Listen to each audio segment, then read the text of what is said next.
I love monster movies. Don't you?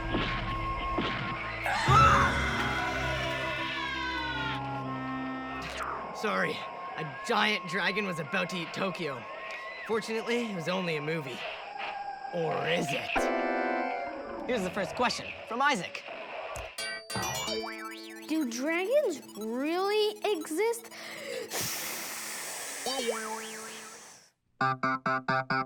The short answer is, it's a mystery. But some people say yes.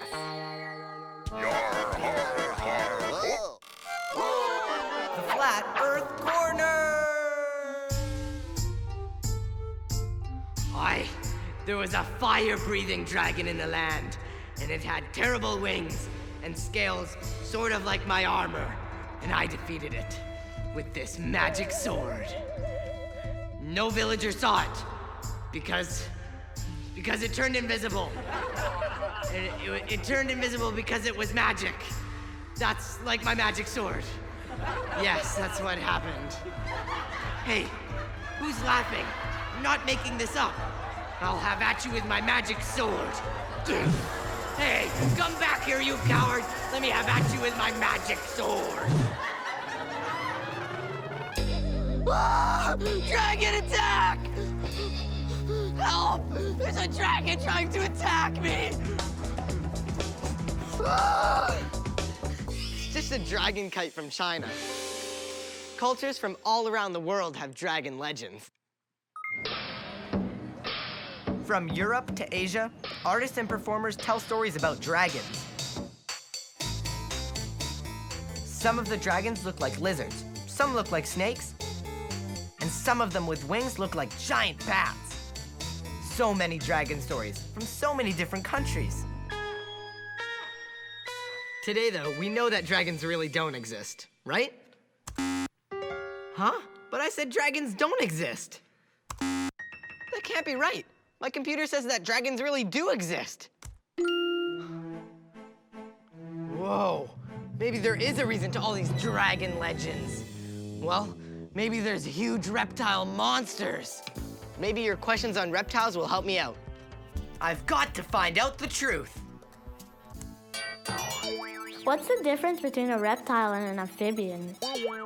Well, Livia, reptiles and amphibians are easy to mix up. They're all animals that don't have fur. But there's one big thing that makes them different. Frogs and salamanders are amphibians, which means they start life in the water as fishy-like animals. Then they grow legs and can walk on the ground and breathe air. Reptiles are born looking like little versions of the grown-ups.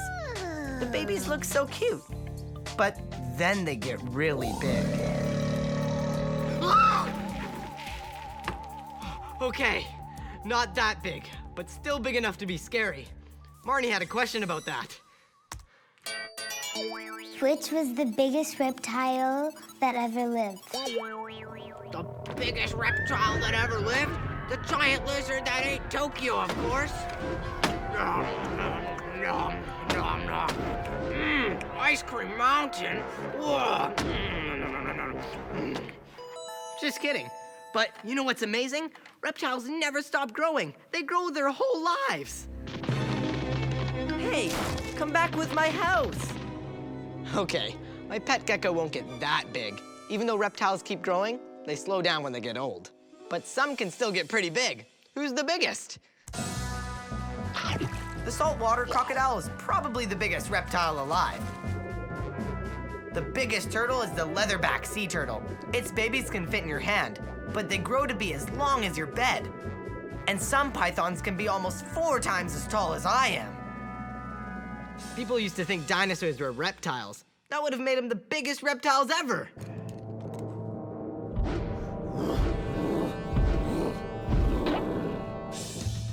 How's it going, big guy?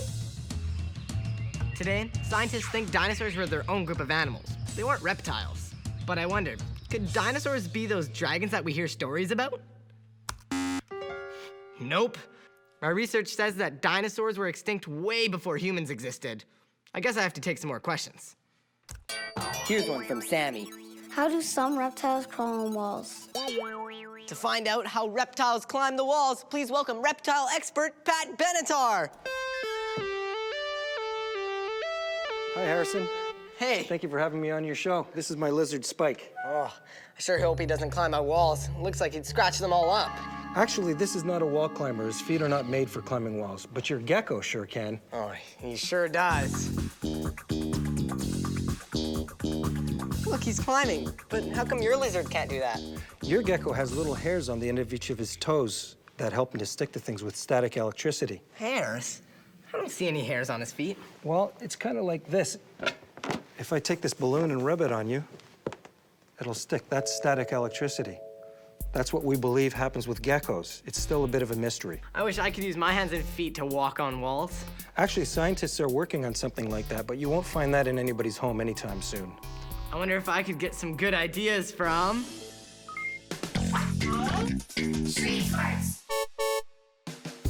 If you were going to climb a wall, how would you do it? I would put sticky stuff on my hands and feet, and then I'd be able to climb. I would fly. I would put suction cups on my hands and feet. I would call Superman and he'd lift me up onto the roof. I can cut a hole in the roof, then I can use the ladder, and I can yell I'm in the top in the world! Well, I would grab some trampoline. I'd start bouncing and bouncing and bouncing until I got high enough to, like, hurt myself on the roof. Does that sound safe? No! Well, sometimes my mom says that I make her climb the walls. Lance had another question about how reptiles walk. How do snakes move without legs? For critters without legs, snakes really get around. The secret is scales. A snake's scales grip the ground sort of like the bottom of your sneakers. And I found out that snakes can move in 4 different ways. By scrunching itself up, then stretching out in front. By wiggling in an S pattern. By sidewinding, which is sort of like flinging itself, or by creeping like a caterpillar. To find out more about how snakes move, it's time for... My Great Challenge! Today, my great challengers are Jordan. Yeah! Charles. Yeah! Tristan. Yeah! And Veronica. Yeah!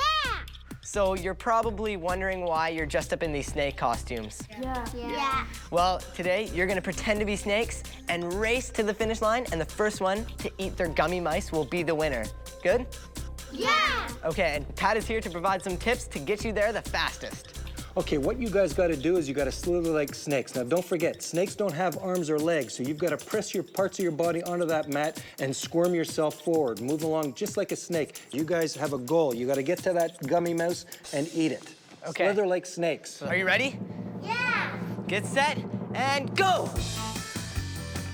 Oh, look at this. I think Jordan has a good technique down. Yeah, he's got it going on there. Look at that. We're getting there. Oh, Jordan's way ahead.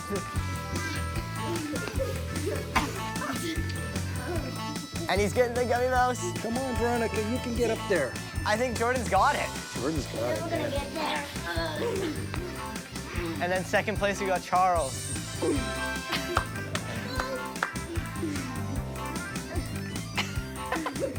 Veronica's stuck. Come on, Veronica, slither like a snake.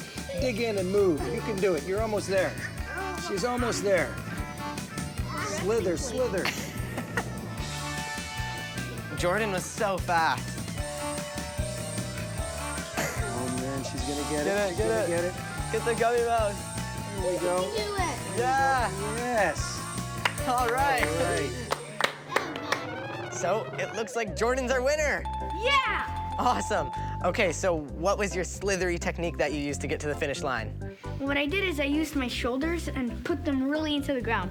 And I didn't really like just go like this. I actually turned a lot and actually put my shoulders into the ground. So you like turned your whole body to get into Yeah. it? Okay, nice. And what about you? I tried to do as big zigzags as possible to pull me from side to side to go across. Right. I use my feet and pretty much every part of my body that sticks out a bit to dig into the mats and push myself forward. Well, my technique was that if I go left to right, it would work, but it didn't work as much. So you guys did great. You basically moved like snakes. So I have a little prize for every one of you. More gummy mice. Yeah! Geez, snakes are so hungry. So, obviously, snakes don't really eat gummy mice. But here's another question about that. What do reptiles eat? Reptiles can eat bugs, fish, and small animals. Oh, and snakes can eat big animals like deer. Wait, what? How is it possible? A deer is this big, and a snake's mouth is only that big. How can a snake even do it? How does his mouth not rip open or his head not explode? And, uh-oh, my head's starting to overload. Ah! You're gonna make my head explode. Oh, I think my head would explode if I tried to eat something that big. Well, actually, when snakes eat, they dislocate the back of their jaws like this so that they can swallow things larger than their heads. Whoa, so they can just unhook their jaw like that? Exactly. Wow, this gives me an idea for...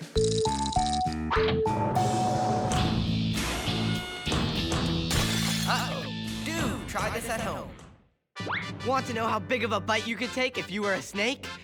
Open your mouth as wide as you can and measure.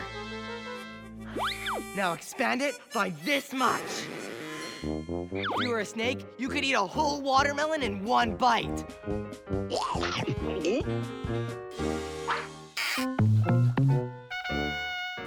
Speaking of weird things about snakes, Paolo had a question. How can a snake not die if it has poison? That is weird, but I found out that it's because snake venom is different from poison. It is weird that a venomous snake doesn't die from its own venom inside of it, but I'm pretty sure that Pat knows the answer. The difference between venom and poison is that venom has to be in the bloodstream for it to work, whereas poison has to be swallowed. Venomous snakes actually inject their venom into their prey, and it helps them to pre-digest their food. Oh, I saw this video where a venomous snake eats another venomous snake. Is that true? Yeah, many venomous snakes eat other venomous snakes. Once again, the venom has to be injected into the blood, so that venomous snake, if you got bitten by the other one, that could be deadly. But just by digesting it, it's not a problem at all. Well, I bet snakes don't taste good. Believe it or not, some people eat rattlesnakes. Eat rattlesnakes? Pretty sure there's an easier lunch to catch than that. Speaking of venomous snakes, I found videos of some of the most dangerous snakes in the world, like the puff adder and the black mamba in Africa, the tiger snake in Australia, the desert horned viper in the Middle East, the common krait, and the world's largest venomous snake, the king cobra in Asia. And in North America, the rattlesnake is one of the most poisonous snakes. You didn't bring a rattlesnake with you, did you? Fooled you. I always fall for pranks. You know who hates pranks? Snakes.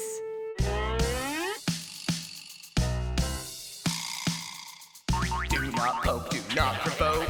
Snakes who cannot take a joke. Don't give a cobra stinky gum or ring an adder's bell and run. Their bite's no fun, their bite's no fun. Don't photobomb a viper class or stick your tongue out at an ass. You'll be sad if it gets mad because that prank could be your last. Their bite's no fun, their bite's no fun. Yeah.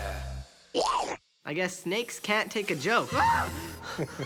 Oh, apparently I can't take a joke very well either. Thanks, Pat, for being on my show. My pleasure. Now here's another question from Brianna. How come reptiles have to go on rocks to stay warm?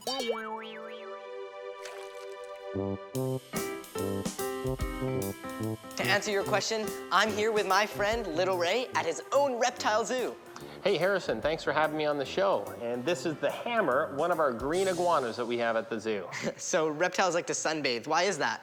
Well, reptiles, unlike us, are ectothermic or cold-blooded. We're endothermic or warm-blooded. And what this means is that we can control our own body temperature. If we get too hot, we sweat to cool down. Too cold, we can shiver to warm up. Reptiles like the hammer can't do that. His body temperature is actually controlled by the temperature of his surroundings. He's looking pretty warm right now. Should we try to cool him off? Well, he will sit under a heat lamp like this to warm himself up or under the sun, and sometimes he can get really hot, but when he gets too hot, we don't have to do anything to cool him down. He will actually physically move to a cooler area if he starts to get too hot. This rock is too hot. Ouch. This rock is too cold. Brrr. This rock is just right. Ah. Whoa, yeah. Ah. I saw something really weird that happens to reptiles when they get too cold. Does this really happen?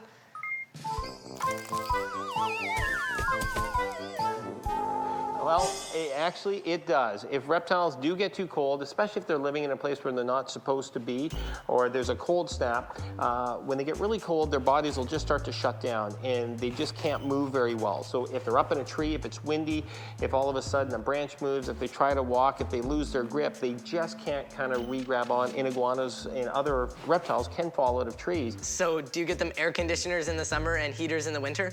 Well, we do have to control the heat in their habitat, but what we do is we keep the zoo at a comfortable temperature for people, and then we use heat lamps and heat pads, and the reptiles are able to kind of manage their own body temperature on their own. We give them the choice, and they go where they like. Cool.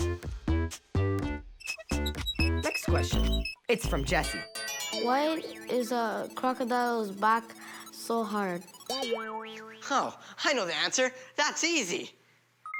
So an action hero can cross a river on a crocodile's back. Ow! Ooh! Ah! Ugh. I'm sure there's more to it than that. Let's just ask the crocodile. I don't know. Or maybe Little Ray instead. So, why do crocodiles have hard backs? Well, Harrison, crocodiles have osteoderms in their skin. And Right. osteoderms are bony plates that are actually inside their skin. You can actually touch them if you want. Not gonna bite? Nope, you're gonna be fine.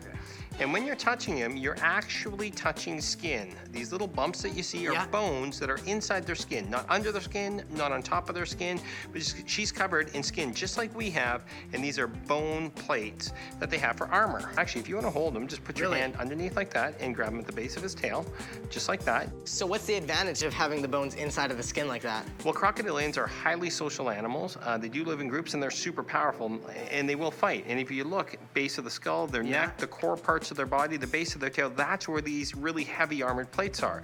If they do get in a fight, all the armor is in the core parts of their body. Right. Well, you should probably take him back before I get bit. I got him for you, buddy. Cool. Well, Yasmina had another question about reptiles. Are most reptiles dangerous? So, are most reptiles dangerous? Like, what about this guy? He doesn't look very dangerous to me. Well, most reptiles are not dangerous, but some of them, when they are dangerous, some can be very dangerous. Venomous snakes, big crocodiles, things like that.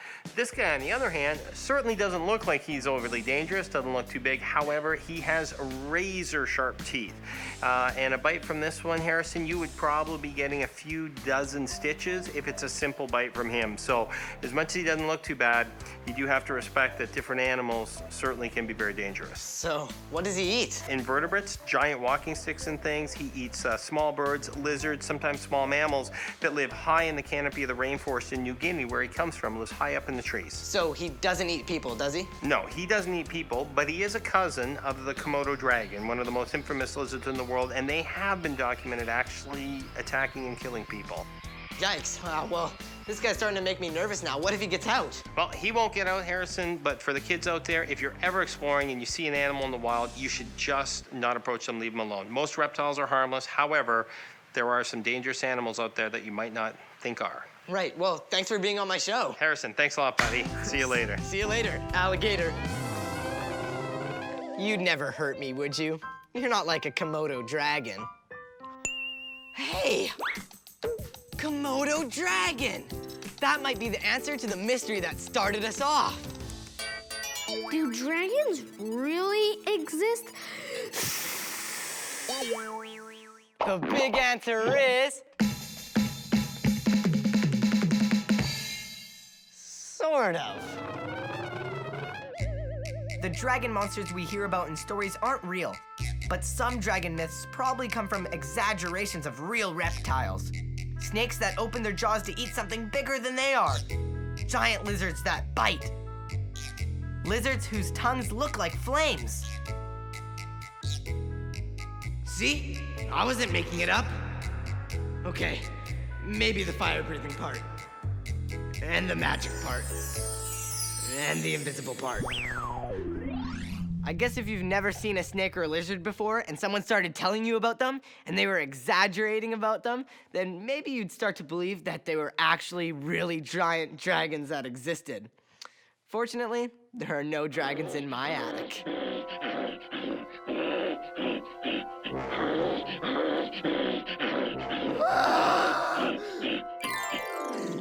Did I fool you? Well, reptiles aren't scary, fire-breathing monsters at all. I thought you were a nice reptile. See you next time for more Finding Stuff Out.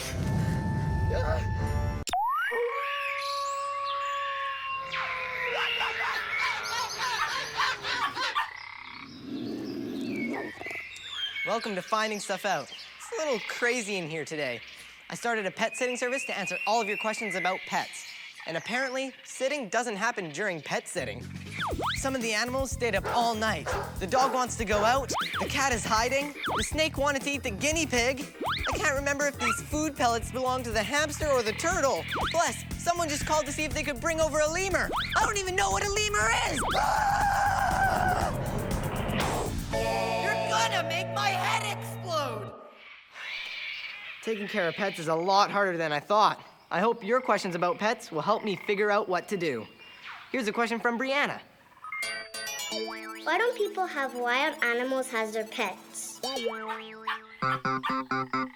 The short answer is because some regular pets are wild enough, and some other animals would rather make you their snack than be your pet.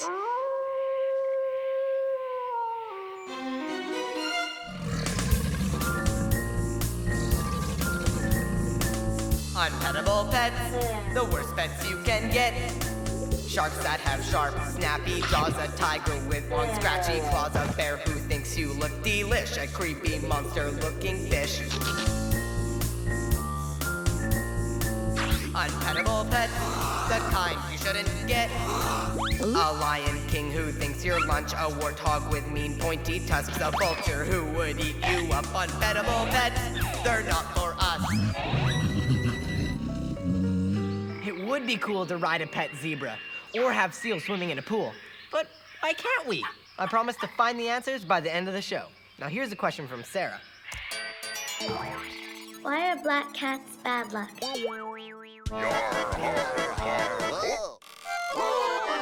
Flat Earth Corner! Black cats aren't really black cats. They're witches who turn themselves into cats. That's right, witch. I know you're in there. In medieval Europe, people believed in witchcraft. When they started getting sick from a disease called the Black Plague, they thought that cat witches were responsible for their bad luck. And we all know that black cats cause it, so we need to get rid of them.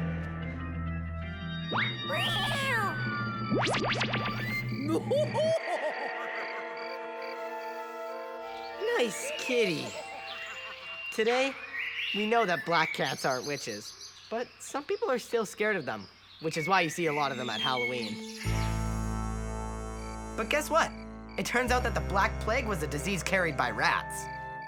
And you know who eats rats? Cats. So getting rid of black cats made the problem even worse. Ugh, I guess that is a drawback. Here's a question from Jessica. Can my cat Fluffy live outside and never come back into my house? I hope so, Jessica, because the cat I'm pet sitting may have escaped. You don't see him anywhere, do you? He's really big, but he still manages to hide somehow. Anyway, so the answer to your question is yes. Your cat could live outside, but it's probably not a good idea. I found out that when cats play, they're practicing their hunting skills, just like these cubs. So, Fluffy has the instincts to survive outside. But some pet owners have their cat's claws removed, which means the cat would have a hard time hunting or surviving. And most cats like being taken care of. Except for that one. This is a bit much. I need the help of an expert. He's an expert on animals, even has his own zoo. Please welcome Seth Falk. Hi, Harrison. Someone dropped off a macaw here for you to pet sit. Oh, cool. Can I wear it on my shoulder like a pirate? Absolutely. Her name is Sapphire, and she's a green ring macaw. Awesome. So, does it need a cage, or can it just fly around freely? She sleeps in a cage at night, but she needs 8 hours a day of interaction and playtime and lots of special foods. Right. Oh, I think there's another guest here with a pet. Can you take care of it while I answer another question? Here's a question from Rebecca. Why do cats stay up at night but sleep in the day? Tell me about it. Pets don't live on our schedule. You can't just give them a bedtime. I'm not sleepy. I want another bedtime story. Cats aren't the only ones that stay up all night. Guess who was spinning on his wheel at 3 a.m.? Oh, sure. Now you're sleepy, Mr. Hamster. He partied all night.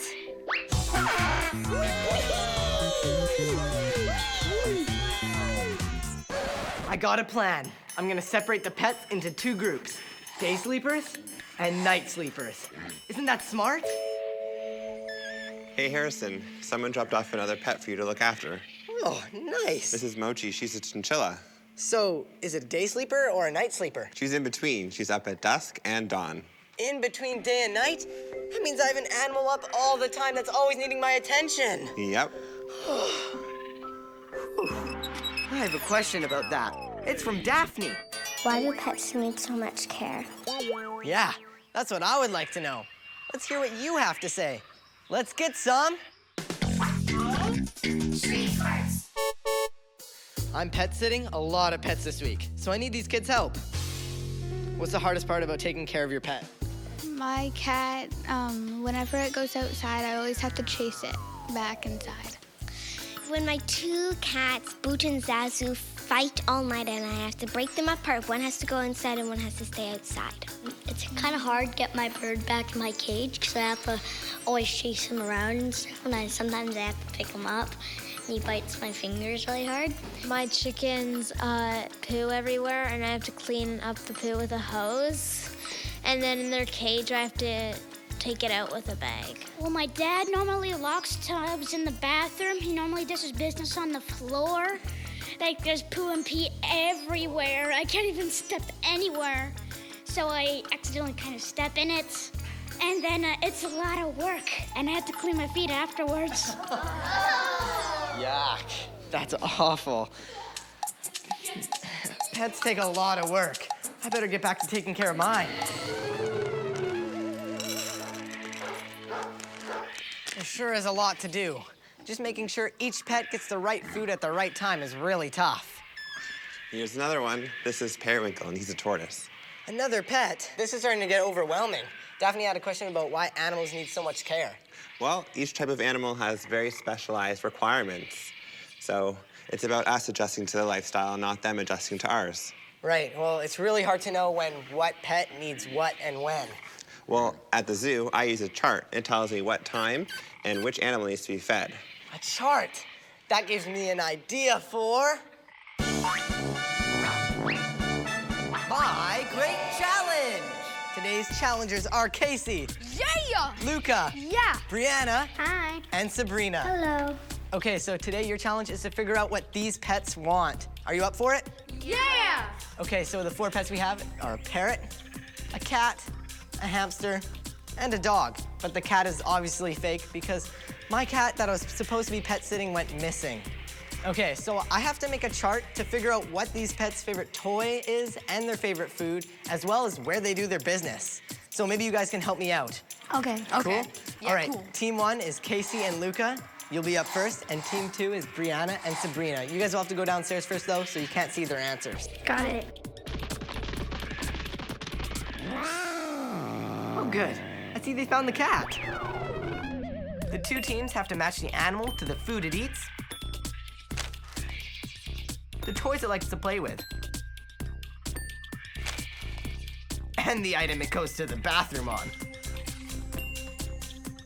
There are 12 possible matches for a maximum of 12 points. Okay, remember, you only have a minute. Are you ready? Yeah. Yeah. Get set, go! Yeah, this, it goes through the dog. Go! They're bringing the ball to the hamster. Oh, here. And the mouse to the cat. Luca can't decide who the paper towel belongs to. Hey, Luca, that's food you're holding. Casey thinks that this toy is for Coco the dog. 20 seconds left. Take this for Bird. Luca's finally making up his mind. And here are some plastic bags for Coco. 10 seconds. The wood shavings are for the hamster and the paper towel for the bird. 5, 4, 3, 2, 1. Time's up. Team 1 ran out of time before they could place the cat litter or the bird food. And they also gave the bird the cat food. Ready? Yep. Set, go! This is the hamster. Okay. The hamster likes to run around in that ball all night long. This is the dog for sure. Dog treats, those are the easiest. And a mouse for the cat. Okay. What would this be for? Okay, guys. Toy for all You have of 40 seconds, 20 seconds left. You're already at 40. Oh. Okay. Hurry, hurry. This is for the parrot, that's for sure. The paper towels are a toughie. They think the wood shavings are for the hamster and the paper towel for the bird. Hurry, you only have 7 seconds. Okay, wait, this is for the cat. 4, 3, 2, 1. Okay, time's up. Well, that was a close one. Team 2 ran out of time before they could place the poop bag for the dog, food for the hamster and bird, and litter for the cat. And they gave the bird 2 bathroom items. Unless they think the bird eats hamster litter. Hamster litter? That's yucky. So, Luca and Casey, team 1, you guys had 9 points. And then, team 2, that's Sabrina and Brianna, you guys had 7 points, so team 1's the winner! As your prize, you guys get to help me clean up all the cages. Oh, thanks! Yeah! Let's do this. Just kidding, you don't have to help, but thanks for playing. Oh, yeah!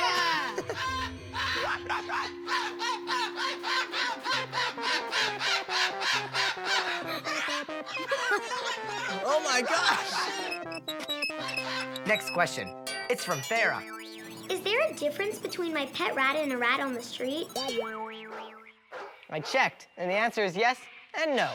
They're both still rats, but they're different. Rats in the street can be mean. They probably have to be to survive. But when people wanted rats for pets, they chose the gentlest, friendliest ones. And when those rats had babies, the babies got even gentler. Harrison, these rats you're pet sitting make the best pets in my opinion. Rats are the best pets? Absolutely. Rats are social animals. That means they have lots of friends. See? Splinter here will make friends with you really quick. Oh my gosh. Look at him scurry. Oh, do you have a dog? Oh, yeah. That's my neighbor's dog, Jackson. Yeah, my mom says he's not allowed in the house, but I'm supposed to be pet sitting him. Do you mind washing the place while I go help that dog? It needs some special help. Yeah, no problem. Here's a question from Jacqueline. I wonder if my dog Gypsy could understand me when I talk to him.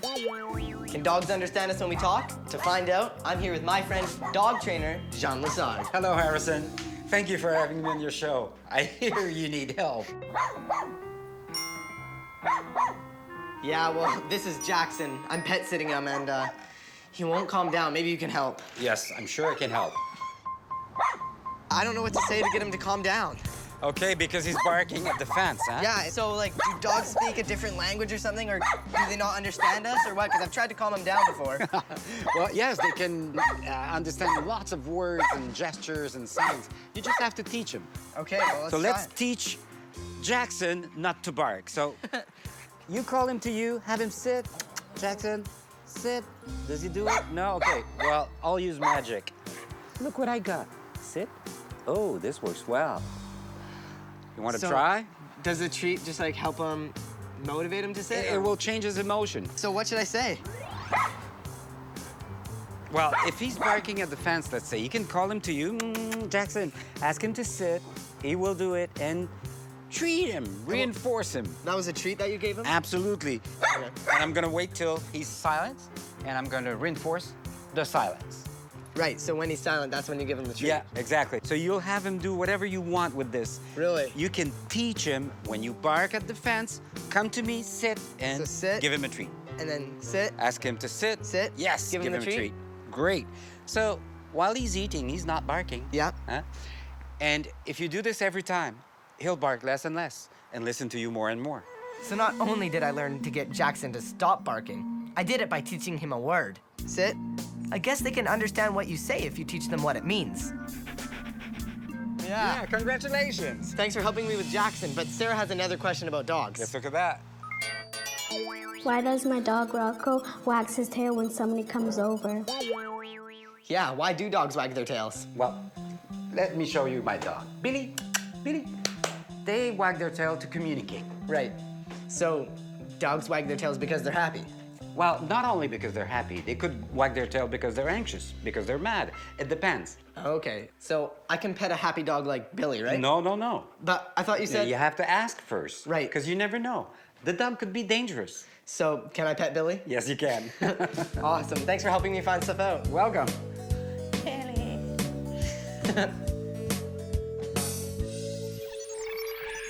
Hey, Seth, is everything okay with the pets? Seth? Huh. I guess he stepped out for a second. Well, I'll just take another question. It's from Noah. My grandma has a pet monkey and I want to know why it is so wild around other people. Your grandma has a wild monkey? Faster, Mr. Bananas! I'll be late for bingo! I hope your grandma doesn't bring her pet monkey here. I've already got my hands pretty full. Whoa! Hi, Harrison. Someone dropped off another animal. It's a monkey! This is actually a lemur, so it's related to a monkey, but a bit different. And his name is Julian. He's a ring-tailed lemur. So I think the owner made a mistake, because this animal is definitely wild. It doesn't make a good pet. These guys like to finger paint with their poop all over the house. Ew! So I guess having a lemur as a pet wouldn't be a very good idea. Definitely not. They belong at the zoo or definitely in the wild. Do you want me to take this one back to my zoo and look after it there? Yeah, that'd probably be a really great idea. Okay, when the owner gets back, I'll talk to them about what might make a more appropriate pet than a lemur. It's pretty wild. Well, it's already getting a little stinky in here, but before you go, Noah had a question. Why are monkeys so wild? Do you know? Well, monkeys are wild animals. They belong in the jungle, where there's things for them to do all day, like searching for food and running away from predators. In a house, it's really boring. Right. So it makes them go crazy. So, Noah, your grandma should probably get a tame pet. Probably something like a cat. Well, not that cat. Anyway, thanks for being on my show. My pleasure, Harrison. I think I know the answer to Brianna's question now. Why don't people have wild animals as their pets? The big answer is... some animals just can't live with us. If we try to make them adapt, they could get crazy and sad, or they could even get sick and die. And I also know another reason why we don't have wild pets. Oh, hey, Harrison, I'm a little busy right now. My friend Little Ray owns a zoo, like Seth. Can you believe I know 2 people who own zoos? Hey, Little Ray, Sarah asked why we couldn't have wild animals as pets. Well, Stuart here, my American alligator, actually used to be somebody's pet. And he was a baby alligator that got too big. Its owner must have been some evil villain who wanted to guard his lair. Who was he? As a matter of fact, he was a teenager. Yikes! Did Stuart eat him? No, Stuart started like one of our little alligators. Aw, look at the little guy. A year and a half later, he just got too big for the teenager and was given to us at the zoo. Does it happen often that people have to get rid of wild pets? It happens a fair bit, but unfortunately, there's not a lot of facilities like this, and many animals like Stuart end up being released on the side of the road, in parks, and even in ecosystems where they're not supposed to be. What happens to them? sadly, a lot of them end up passing away and not surviving. But in some cases, they actually end up in ecosystems where they don't belong and they do survive and they start to breed. Either case is terrible for the ecosystem and for the animals that are there. Aren't you scared he might eat you? Well, I'm very respectful of Stuart. Stuart and I have been working together since he was very, very small. And, you know, I don't take any chances with him. And he is very social, so he tolerates me. And I love him. Thanks for your help, Little Ray. Hey, thanks, Harrison. Have a great day. Goodbye, Stuart. Please don't eat Little Ray.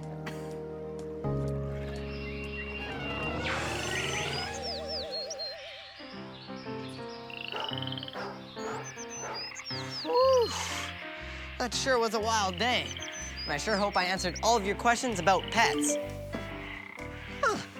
It says there's a baby wildcat loose in my neighborhood. It looks just like... Uh-oh. Maybe the kitty I was pet sitting wasn't a kitty at all. Seth, could you come back and help me with something? See you next time for more Finding Stuff Out, I hope. Here, kitty, kitty. Nice kitty. Here, kitty. Please don't hurt me.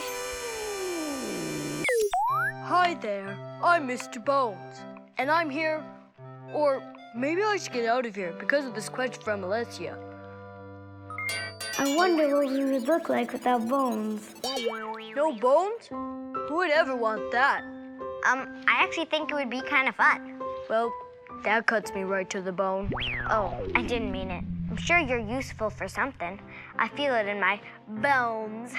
Good one, yeah. Well, Alessia, I'll find out what we'd look like without bones by the end of the show. I've got no bones about it. Anyways, here's a question from Annalisa. Does every animal have bones? I checked, and I found out that fish, birds, amphibians like frogs, reptiles like lizards, and mammals like us have bones inside our bodies. But it turns out the world has way more animals that don't have bones. So, which kinds of animals don't have bones? You've got your insects like caterpillars, butterflies, ladybugs, bumblebees, beetles, grasshoppers, and other creepy-crawly things like spiders and centipedes. There's worms! They have no bones! Neither do lobsters or crabs! Jellyfish, squids, octopus, snails! There's so many! In fact, 96% of animal species don't have bones! That's almost all the animals on Earth! Ah! You're gonna make my head explode! Oh, that's a lot of boneless animals. But this great question from Belize really got me thinking. Why are some boneless animals squishable and some not? That's true. Not all boneless animals are floppy and squishy. Why do some have hard parts and others don't? Like these spiky sea urchins. They're so weird. To answer your question, I'm off to my local aquarium. Have you ever held a sea urchin before? No, I haven't, but can I try? Yeah, let's try it out. So you want to hold out your hand? Here we go. Can you feel it moving on your hands? Yeah. It feels so funny. I'm here with Celine, and she's helping me find more about animals with no bones. So, none of these animals have bones?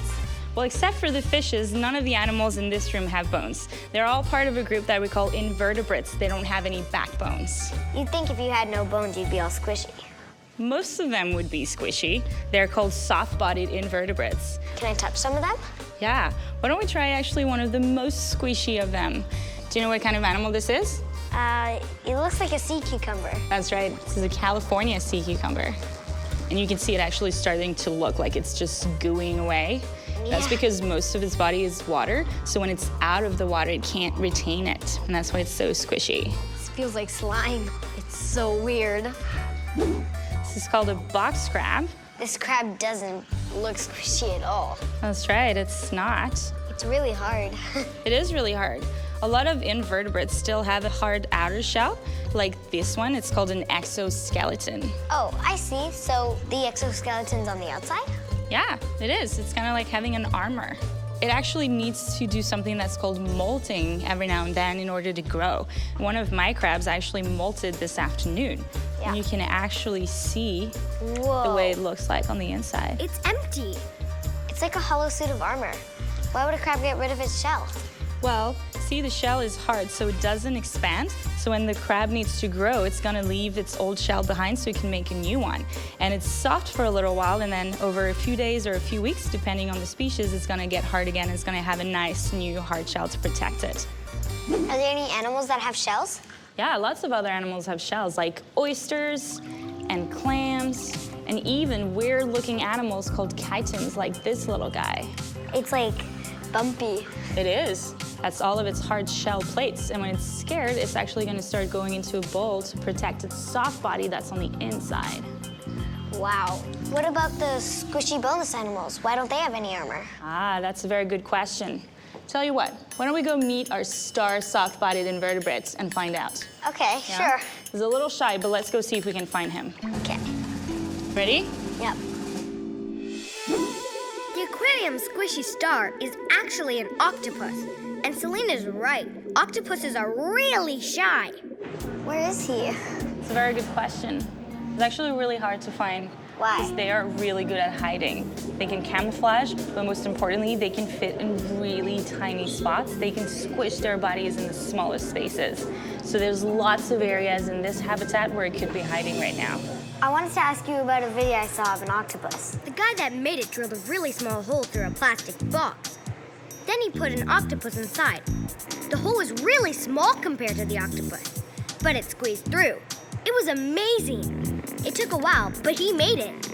I don't think that octopus could have squeezed through if he had a shell. Yeah, if you had an exoskeleton like the crab that we saw before, do you think you could fit in a very small space? Definitely not. No, but octopuses, some of them can weigh up to 300 pounds, but they can still fit in a hole as small as an orange. They're really good at escaping. If there's a space where they can fit in to go somewhere, they will go there. Yeah. Thanks, Celine. Now here's a question from Jeremy.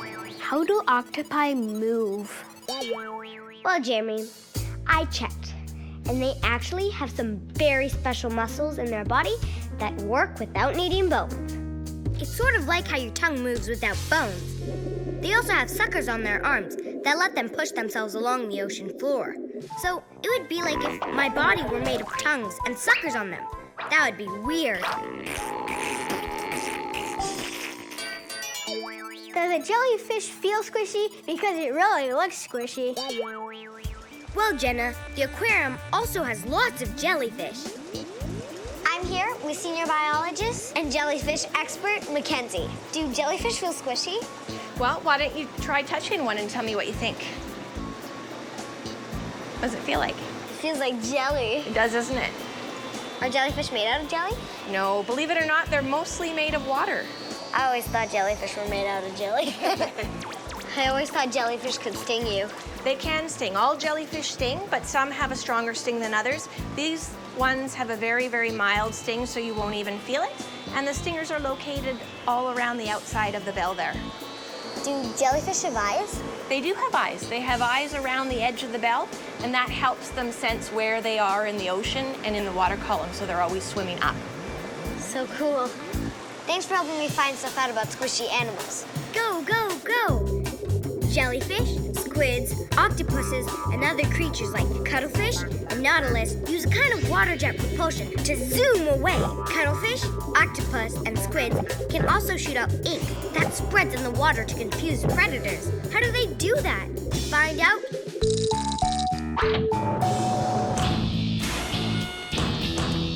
Uh-oh, do try this at home. In this experiment, Daniele and Andrea will use these water balloons as our squids. They fill them with water and food coloring to pretend it's ink. Here we go. It is farting out some ink. And it's spinning. Look at them go! Just from the force of the water streaming out.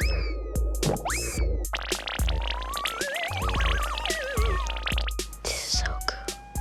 If they want to escape, squids and octopuses suck water inside their body. Then they squeeze it back out a tube called a siphon. They can point their siphon in any direction. That's what makes the water jet propulsion that lets them rocket away like these balloons. Cool, huh? Thanks, guys. Bye, Zoe. There sure are a lot of squishy animals in the sea. But what about on land? You don't ever see a giant squid walking down the street. I wonder why. Well, it turns out there's a good reason. If they lived on land, they'd hardly be able to move. In the sea, all sizes of squishy animals do just fine because the water can support their bodies. Sort of like how you float when you swim. Hey! That reminds me of this question I got from Danielle. How big do giant squids get? Giant squids are the largest, awesomest squishy animals in the world. They grow as long as 13 meters. That's the size of an entire school bus. I think I feel a song coming on.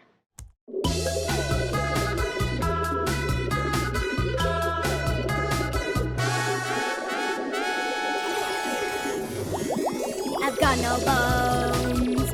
I'm the size of a bus. I'm a squid who lives in the ocean blue.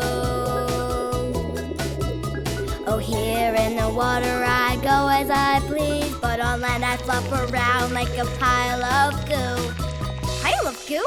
If you're squishy and boneless and want to be on land, a word of advice between me and you. To live out of the water, you'd better be small, so you can hold your body up and hide from you-know-who. Hoo-hoo-hoo. Just stay small and slimy, that's all you have to do.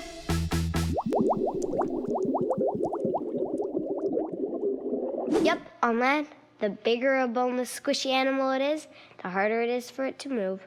So they don't get much bigger than this. Hi, snail. Hi, earthworm. You're just the cutest little things ever, aren't you? Look at how this worm moves around with no arms or legs. The trick is that he fixes the back of his body to the ground and then pushes out his front part. His muscles act like a spring. Look at it go! Now here's a question about my little sluggy friend from Kiara. Why are slugs so slimy and like squishy? I checked, and I found out that slime is really useful stuff. It helps slugs and snails glide across the ground and stick to a surface so they can climb straight up. It also keeps their body from drying out and protects it from getting cut on anything sharp. Hey, all that slime gives me an idea for... My Great Challenge! This is the slippiest, sloppiest, slimiest challenge yet. Emma and Audrey, you'll be Team Ooze. Yeah! Chris and Justin, you'll be Team Goo. Yeah! You're going to help me test out the slug slime in the messiest way possible. The buckets in front of you have slime in it. You're going to cover yourselves with it and slide down the course. But first, I want to see if you can slide down the course without using slime. I need one volunteer from each team. Okay, Audrey and Justin. You can wriggle, push with your feet, and pull with your elbows. You're not allowed to use your hands.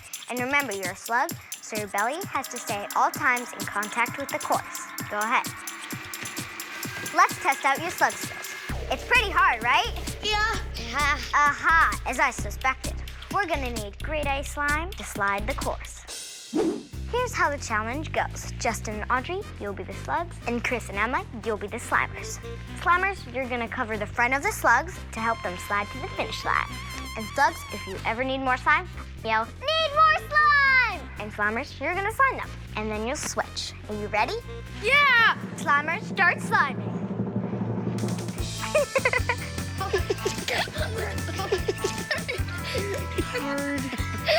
Okay, all slimed up. Now go! Hurry up, slug! Let's go, Audrey, go, Audrey, go, Audrey. It looks like this is gonna be a tight yet slippery relay race. In a relay race, your partner continues the race when you get back. First team to finish wins. Go, go, go! Chris, get out. Remember, when you're done, you can start sliming your teammate. I need to get slimed. Go, go, go, go! Team Goo has a late start, but they're not far behind. Almost there. What's this? Team Goo looks like they're not moving at all. Need more slime. Need more slime. Okay, go back. Oh, whatever. Not enough slime, I suppose. Team Ooze wins! Yeah! Why do you think slime comes in handy for slugs? It helps them move easily and climb walls. To protect their skin from rocks and scrapes. Because it helps them move around. I think it's useful because it's slippery so it can, actually move. Exactamundo. Well, thanks for taking part in my disgustingly slimy challenge. You're welcome. Now here's our next question about another slimy critter. Why do leeches stick to you? Yuck. Great question, Noah. I found out that hundreds of years ago, some people actually wanted these squishy animals to suck their blood. And here's why. Flat Earth Corner! Leeches. Get your leeches here. It can cure whatever's wrong with you. Got a headache? Stick a leech on it. It'll drain that pesky blood right out of your head. Sore knee? Stick a leech on it. Stomachache? You bet. Let these little suckers go to work. There's nothing they can't cure.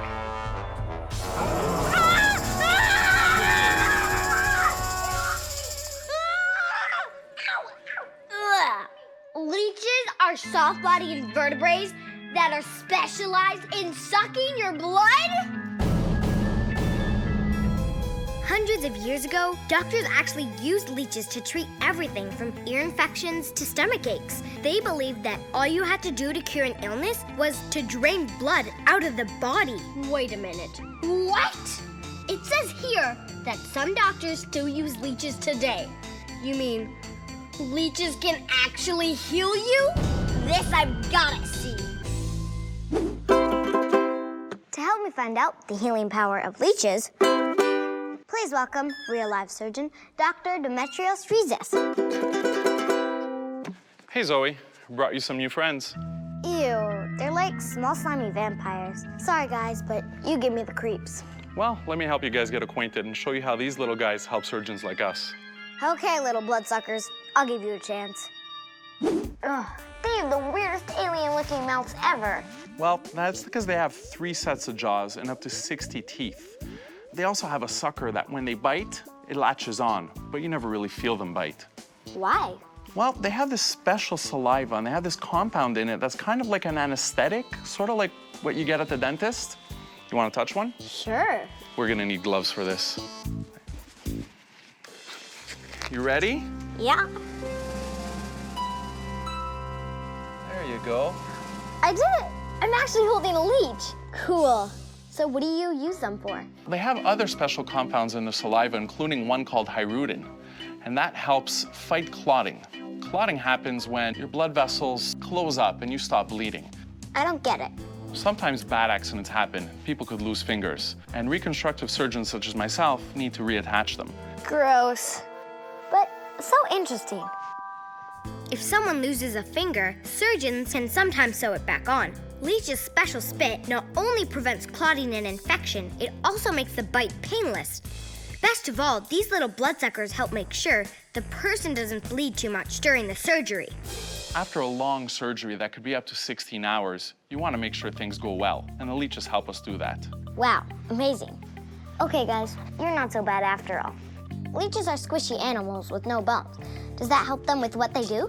Being an invertebrate, they're able to suck up a lot more blood than their body volume. So they could drink up to 3 times their body size in blood. Do they just keep drinking and drinking until they burst? Well, no, they know when enough is enough, and they just drop off afterwards. Thanks for showing me that these little bloodsuckers can actually be your friend. Speaking about healing powers, Maya has a really interesting question. How do worms grow back their body? Well, Maya, I checked. And if a worm gets cut in half, it can't grow into 2 worms. The front half may survive, but only if it has all the organs it needs, like its 5 hearts and its brain. But wouldn't be a nice thing to do to the poor little worm. I wouldn't do that. It's okay, don't worry. But Many soft-body invertebrates actually can regrow body parts, like an octopus. It can regrow its tentacles. One squishy animal is a master at regrowing itself. It's a sea cucumber, like the one I got to touch at the aquarium. If a piece of it gets broken off, it just goes off and grows into a whole new sea cucumber. Could you imagine if we could do that? I wonder what my friends would do. Ask a friend. Hey guys, what would you do if your arms and legs fell off and grew into new copies of you? It would be amazing. I would never be scared of getting into an accident and my body parts would always grow back. Make them do all my chores. I would fight crime. If I had a body part that can regrow into me, I would love it. I can just chop off my arm and have a new one. It's like I'm getting reincarnated and I can have like a foot where my hand should be and a hand where my foot should be, and I'm gonna look like a Godzilla. I would make them my little minions and they do whatever I want. I think it would be fun at first, and then it would probably get annoying. Oh man, my clone ate the cereal again. Good thing we're not boneless like sea cucumbers. Hey, that brings us back to the question that started off the whole show.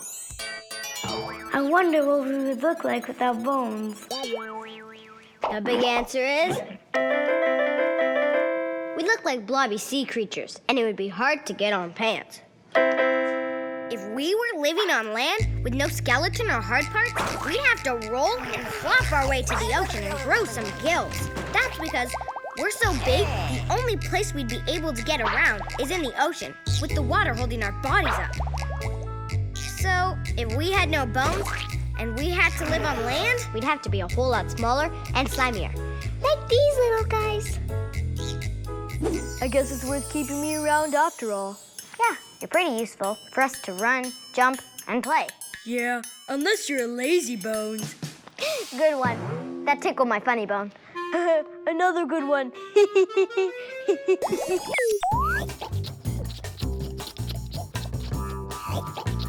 I told my mom I wanted to be a farmer, so she got me this cool ant farm.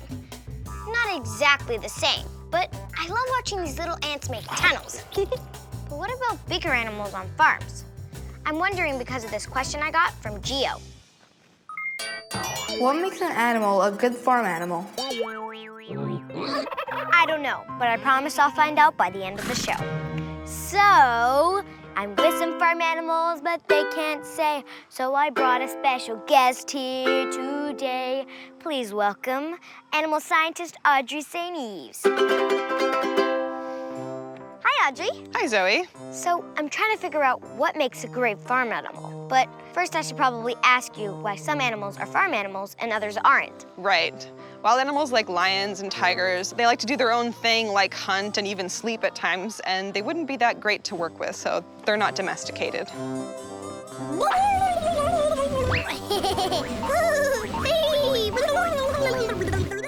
What about pets? Farmers have dogs and cats, but I'm not sure they're real farm animals. Well, farms can have dogs and cats, and they mostly help out on the farm, but they don't make products that we can eat or use, like milk, eggs, or wool.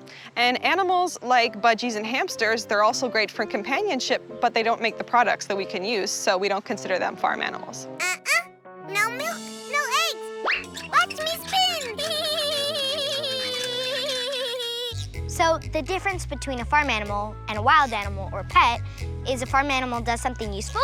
Exactly. So like this sheep here, sheep can produce wool, milk, and even meat. So all around, they're a really good farm animal to have. Cool. Nice sheep.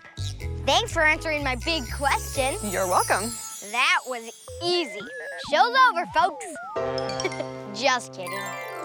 I found out what a farm animal is, but I didn't find out what makes a great one. Hey, Mr. Sheep, what makes you so great? Right, you can't tell me either because I don't speak sheep. Let's take a question from Massimo. How do farm animals react to people touching them?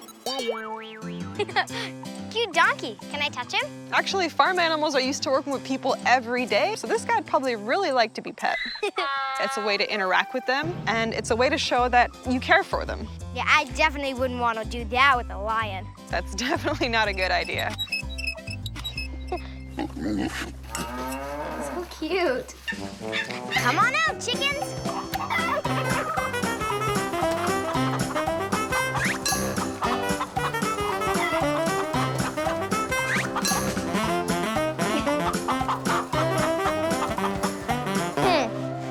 These chickens don't like to be pet.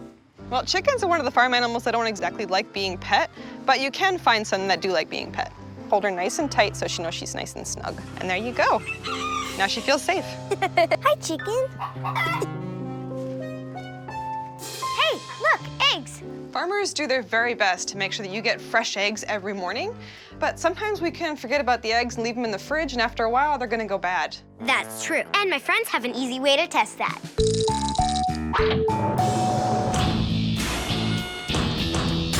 Uh-oh, do try this at home. To test if your egg is fresh or not, all you need is a big glass of cold water. Let's put a fresh egg in. It sinks right to the bottom. This egg has been sitting out for a couple of weeks. Let's see what happens.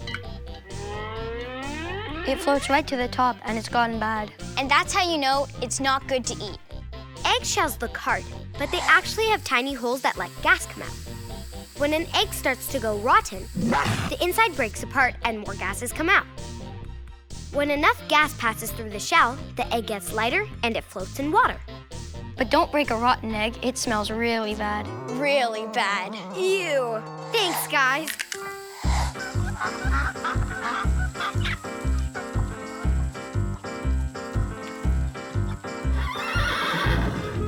This is a really cool farm. It reminds me of a question I got from Ornella. How many types of farms are there? There's lots of kinds of farms. It's kind of hard to say. It depends on the farmer, what they grow, what they raise. So, hundreds. Hundreds? Maybe even thousands. Thousands? So many farms! You're gonna make my head explode! There are sugarcane farms for sugar, cotton farms, every kind of fruit and vegetable farm, nut farm for pecans, peanuts, pistachios, bee farms, turkey farms, silkworm farms where the worms make silk, whew, and let's not forget fish farms. My friends started their own farm too. The experiment! So what's your farm? It's a worm farm. It's good for the environment. A worm farm? Yeah, we found some worms in our garden and some dirt, and now we're gonna add in some sand. The worms like it when it's moist, so we're gonna add some water. Now it's time for the worms. Nasty, gooey. Slimy. Now we're gonna cover them with some more earth. It's like making lasagna. Yummy. Now we can put in some food scraps and leaves for the worms to eat. It's important to add air holes so that your worms can breathe. Worms prefer to be in a dark area, so we should probably cover them or put them in a dark space. And now we wait a few days. Whoa, the scraps are nearly gone. Time to add some more. Wow, you can make your food scraps disappear that way. What a great way to compost. Yeah, and once there's enough worm poop in there, you can put it back in your garden to make more plants grow. Thanks, but don't let the worms out. We won't. Don't worry. Worm farms are a lot less work than this. So much poop to clean. Ugh. What kind of pigs are these? These guys are potbelly pigs, so they're a lot shorter than most other breeds of pigs, and they, of course, have a very round belly. I got a question about pigs from Indira. Are pigs smart animals? Let's find out. What's the square root of 6 gajillion and 12 bazillion? He doesn't seem to know. How smart are pigs? Well, pigs are actually pretty smart. They're smarter than most other domesticated animals, even dogs. Even dogs? Yeah. Pigs are also super friendly and have really good memories. They can even recognize faces and locate objects. Ta-da! Oink, oink. Thanks, Audrey. I think my chores are done here for now. My pleasure. All these smart animals give me an idea for... my great challenge! Today's challenge is, what animal am I? On Team Barn Squad, we have Philip and Max, who are actually brothers. We're glad to be here. And on Team Farm Crew, we have Megan and Maya. Hey! On these cue cards, I have farm animals, but I'm not gonna show you because it's a guessing game. So one teammate is gonna give you clues and mime the animal that you guys are guessing. All right, Team Barn Squad, you're up first. Go! Crocodile. Chicken. Some sort of weird fish. A flying contraption. Okay, time's up, you guys. Good try. Okay, Team Farm Crew, you're up. Ready? And go. A cat. Kangaroo? No, wait, a horse? Yeah, good job! You guys just got it. Okay, go. Dog? Fish? Yeah, good job! Go. Chicken? What? Keep going. Okay, time's up. Good try, guys. Okay, ready? And go. Pig. Good job. Okay, go. Go. You're gonna run out of time. Cow? Pig? No. Oh, wait. Okay, time's up. Good job. And go. Chicken. Yeah. Go. Kangaroo? Bunny. Yeah, you got it. Good job. That was the last one. Okay, Farm Crew, you got 2 points. Well done. And Barn Squad, you got 3 points, which means you win. Brotherhood. I wonder what kind of animals my friends would like to be.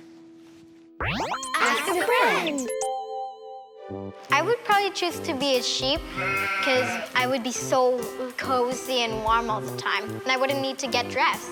I would be a chick because they're small and fuzzy. I would like to be a pig because you get to roll in mud all day and be dirty. I would be a pig because I love bacon and I would eat myself. It would be a horse because I'm the only animal on the farm that actually gets to wear shoes. I would like to be a hen because I would like to lay an egg. A piggy because they're really stinky and I like stinky smells. I hope I'd have a friendly farmer that would take care of me. Someone who knows that even though I'm not human, I'm smart. Flat Earth Corner! Your Honor, Polly Piglet is accused of stealing this bell from Calling Cow. Moo! I will prove beyond a shadow of a doubt that Polly Piglet was lounging in his pig pen at the time of the alleged incident. Exactly. Polly Piglet has never been near Farmer Bob's pasture. It's much too far to walk on those stubby little legs. Furthermore, Polly has shown in all his actions and habits that he is the most honest of creatures. Can we say the same for Calling Cow? Hundreds of years ago, animals accused of doing something bad actually went to court. A real court. They had a lawyer and everything. It might sound strange to us today, but it shows that people in the past actually thought of animals like, well, people. So a cow could go to court. Speaking of cows, here's a question from Alexa. How much milk can a cow produce per day? Hey, looks like I'm heading to a farm again. A dairy farm.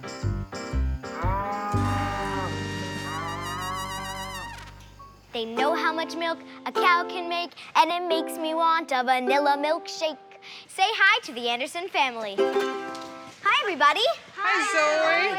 So, how much milk can each one of these cows make in a day? Some of them can make over 60 liters a day, and the milk truck comes every 2 days, and picks up over 6,000 liters of milk. Wow, that's a lot of milk. The Andersons have 104 cows here, and they want them all to be happy. Hey, they can walk around and they're not in a tight space. Do you think that makes them happy? Yes, we think so, because they could walk around whenever they want. They could lie down whenever they want. They could also eat or drink whenever they want. They'd rather be in here than out in the hot sun or the freezing cold. That reminds me of a question I got. What type of technology do they have on the farm? We have lots of technology here. See the bracelets on the cow's legs? Kristen tells me it's like a step counter that people wear, except for cows. Back at the office, they monitor lots of different information on the cows. They even have special apps on their phones to help check on the cow's health. Sometimes when a cow isn't moving as much as usual, it might be sick, and they can check right away. Or if a cow is moving too much, it might be ready to give birth. Kristen's mom, Jody, is also a vet, and she's about to examine a pregnant cow. All right, so this is Hazel, and she's 66 days pregnant. And so I'm going to use my ultrasound to show you. Okay. And so we just put my arm in. We have to take some manure out. Does that hurt? No, not at all, because my arm's pretty small. Yeah. I have a glamorous job, did I tell you that? And now I put the ultrasound probe with my hand in, and then we'll see the whole body. Its head, its neck. Oh, yeah. I see the head and the neck. Amazing. Wow, it's like a shower. Yeah, that's the cooling system. Water comes down automatically when it gets to a certain temperature, so the cows never get too hot. Are the cows getting a back scratch? Yeah, kind of. If they get itchy or flies on them, they can't scratch their back, so they come here. It's kind of like a massage. And it works automatically. That's so cool. Hey Zoe, meet our robot Olaf. Cool, what does he do? He pushes the feed in. When the cows eat, they kind of push the feed out. So Olaf pushes it back towards them. And he has little cameras under him, so he sees where he's going. Cool, and you don't have to do it by hand? Yep, but we still do lots of chores. Do you want to help me do my favorite chore? Sure. Let's shovel some poop.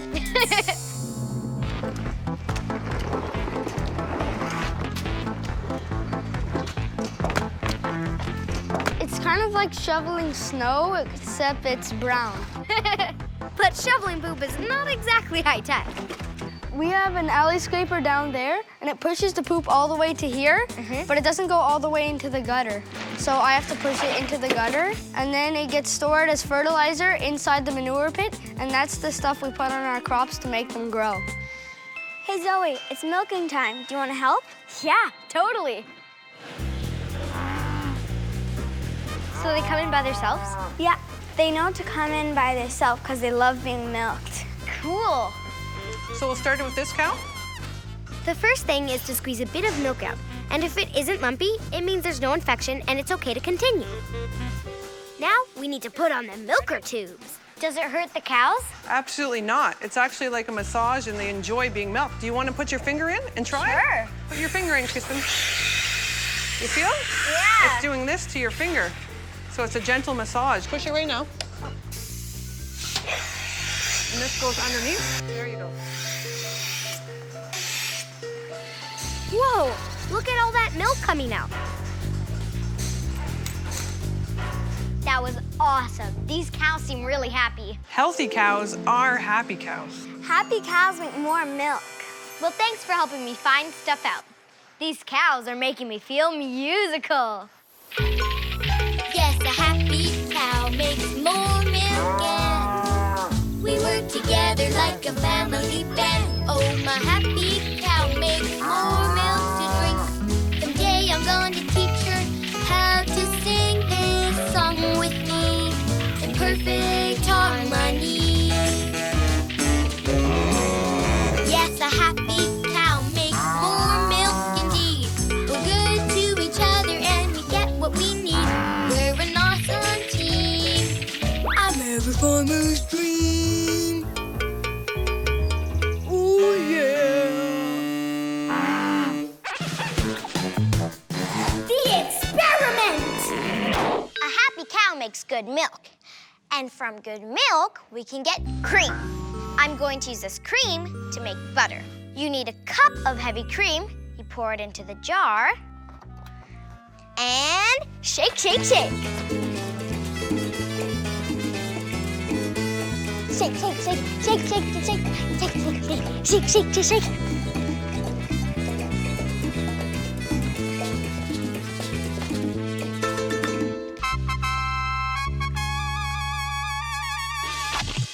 And there it is, my ball of butter. Ah, delicious. I'm still trying to figure out Gio's question about what makes a good farm animal. So I'm going to speak to one more person. She's an animal scientist, and she's dedicated her whole life to the proper treatment of farm animals. Temple Grandin. Temple is autistic, so her brain works a bit differently than other people's brains. When she was a little kid, she didn't start to speak until she was almost 4 years old. But she always understood animals in a special way. Hi, Temple. Thanks so much for agreeing to speak to me. Well, it's great to be here today. Do you love animals? I certainly do. I've been working with animals all my life. I heard that you have a different way of seeing the world, and it helps your work with animals. Can you tell me about that? Well, I'm an extreme visual thinker. My mind thinks in images. And in the very first work I ever did with cattle, I noticed that cattle would see a shadow and refuse to walk over it, or there'd be a hose on the ground, and the cattle would see that and stop. And at the time that I started my research, I didn't know that other people weren't as visual as I was. But being a visual thinker helped me in work with animals, because animals don't think in words. They're gonna think in pictures. They're gonna think in sounds, smells. Back in the 70s, the 80s, and the early 90s, cattle handling was really bad. The idea of handling cattle in a calm, low-stress manner, nobody thought about that. So I worked with people on improving cattle handling, and equipment I've designed is in all of the major meatpacking companies in North America. Do you think you're making cattle happier? What I'm basically doing is making cattle be a lot less fearful and less stressed. Animals can feel pain, they can feel fear. They also can be happy. I've seen cattle play, run around, jumping around, playing.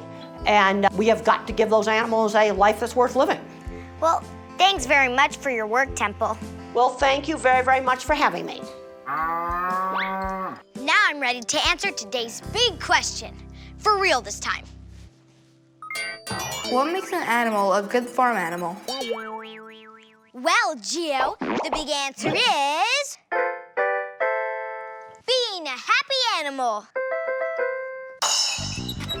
I found out that when farm animals are treated well, they're healthier and happier. And that means they give us lots of the good stuff that helps us survive. Chickens lay more eggs, cows give more milk, and it makes them good farm animals. If we take care of the animals will take care of us. So good. Thanks, cows. Thanks, farmers. Do you guys want a bite? See you next time for more Finding Stuff Out. Hi, welcome to Finding Stuff Out, the show where I search for your answers, no matter how shocking they are. And you might be wondering why I'm walking on this red carpet. Well, it's not like I was nominated for an award or anything, but if you wanted to nominate me, that would be totally awesome. Actually, the reason I'm walking around on this carpet is because I'm trying to answer a question about a mysterious form of energy. So if my calculations are correct and I've shuffled just enough... Ouch! That was more than I expected. Must have been the shoes. Anyway, let's start off with a question. Sorry, I forgot to turn the monitor on. That's better. It's from Lucia. Why does my hair stick to my chair? The short answer is, it's caused by a powerful force of nature.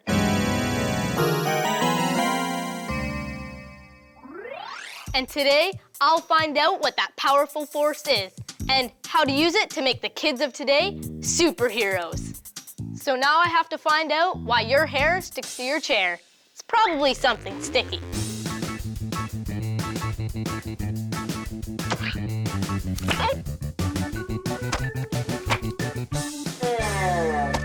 I guess the mysterious force isn't peanut butter.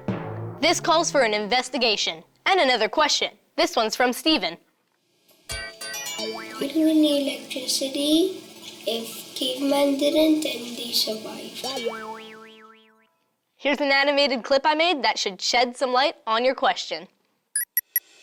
True, cavemen didn't have electricity, but they did have another form of energy, fire, which back then wasn't easy to make. They could use it to cook and dry their clothes,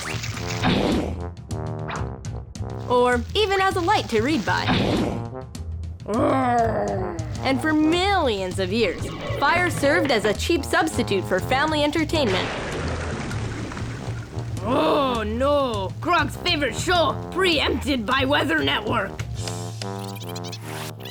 Staying warm, cooking food, and entertaining ourselves are just some of the things that we use electricity for. Now here's a question.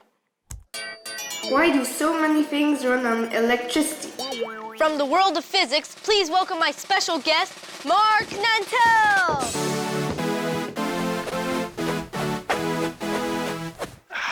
Hi. Hi. Ah, the mysterious force. So why do so many things run on electricity? Well, I mean, for very different reasons. In the case of light, it's just cleaner and it's more efficient and it's safer. In the case of a drill, a hand drill, you can put it in a battery and go anywhere you want. In the case of the watch, well, you know, you don't want to have to wind your watch all the time, and sometimes you forget. It's a pain. It's a pain. Well, the electric one works pretty much all the time for a long time. So that's why a lot of things work on electricity, essentially. And you know, Harrison, this makes light, right? It makes a lot of light and it's great, but it's not very efficient. Yeah. Now, this little guy is very efficient. It doesn't take hardly any electricity to light up. Cool. Let me find a battery. Don't worry about it. I have everything we need in this lemon. Yeah, I'll show you. We'll make a battery with lemon. Okay.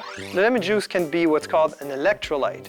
An electrolyte is something that is used in batteries to carry electricity from one side of the battery to the other side of the battery. So you take a lemon, you make a little slit in it. In the slit, you put a penny, and then you put a nail on the other side. Well, what you have here is essentially a little mini battery. Now, if you want to be clever, you make several of these guys, and then you can connect them in a row. So yeah, you take one side to the penny, other side of the alligator clip goes to the nail. Okay. And you continue like that for a while, and the more lemons you put, the more power you get. So let's try to make it like this with a 4-lemon battery. Let's see if it works. It works! Ta-da! So now there's a better saying. When life hands you lemons, don't make lemonade, make a battery. Now here's a question from Joshua. How do we make electricity? How do we make electricity? Well, Joshua, I think we already answered your question. There's a huge pile of lemons somewhere, the size of a mountain, along with some pennies and nails, right? Well, not exactly. There are other ways to make electricity. Typically, you send something through a propeller of some kind. As it goes through, it gives electricity, and the electricity, in this case, can power the little light bulb, right?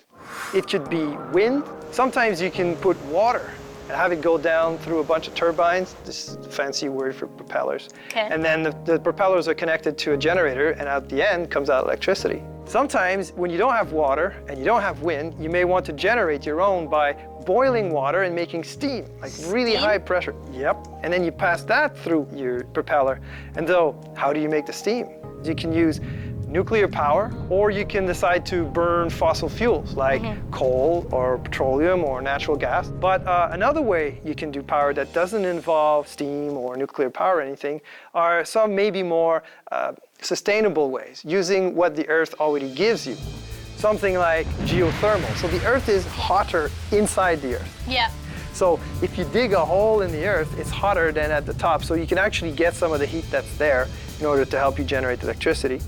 But also you can use the tides. So if you go at high tides, you make sure there's water somewhere, and when tide becomes lower, all the water comes back down to go to the sea, and that's when you make it go through propellers again and turbines. So no matter how you make the turbine turn, it generates electricity. And the other way you could do it is using solar panels. So the sun is always there, it's shining on the Earth anyway, it's wasting a lot of energy.